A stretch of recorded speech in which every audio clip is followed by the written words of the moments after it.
different, my friend. When we play a D11, we are simply looking at playing a bar chord across the whole second fret. So take your first finger, play a B-A-R-R-E bar chord.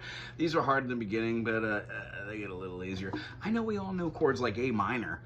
If we play an A minor and flatten our finger, that makes something called a B minor 7. Or something called a D6. Either way, chord names, blah, blah, blah. Check out this channel if you're interested. Subscribe to me.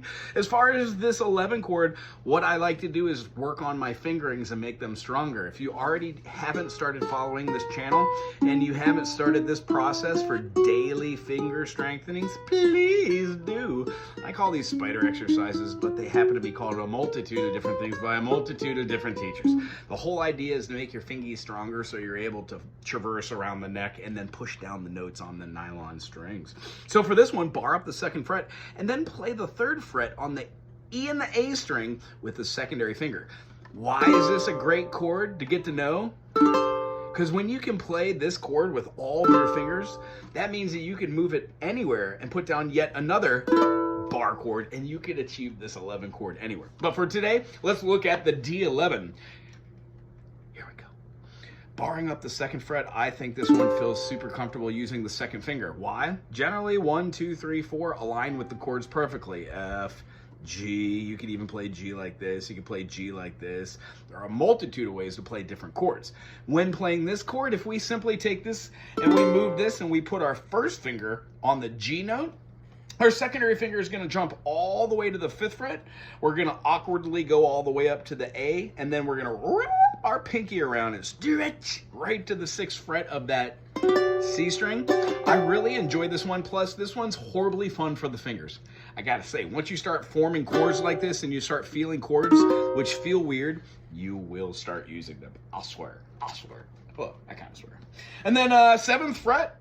7th? Yeah, 7th fret, bar it on up, do the same thing-a-ding-ding. When we do this, we're just going to simply take our secondary finger and play the 8th fret on the E string. Once doing this, we have all of the different ways we can play our inversion. Now, can you move your fingers around and get these same inversions different ways? Yes, but the whole purpose of this video is to challenge the viewer to watch this and see if you can do the same thing I'm doing. When we play these chords, they're constituted by 3 notes. No, that's not grammar. That's not grammarish. Their constitution would be a 1, 3, 5. The reason why this is the 11, we're going to need to add the minor 7th and then the 11th. We can't just play that D11. That would be called a D add 11 if we simply have the triad and we put the 1 note on. Why? Triads make a great foundation.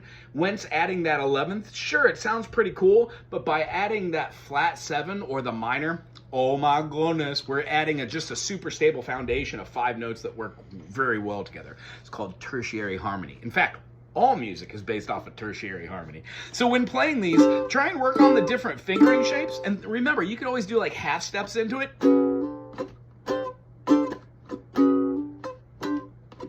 And by using this fingering system, you start to move your fingers around. You might need to even traverse by leaving this out, playing these 2 notes, and then just put a pinky up here to mute and getting the same thing regardless of that 1 note. I also like playing it this way. I'm not going to lie. It's much easier to play that way. It gives you the same feeling. But as always, these videos are just foundations, and every day if you watch this and do it for 5 minutes, I swear you're going to get better. Other than that, subscribe to me.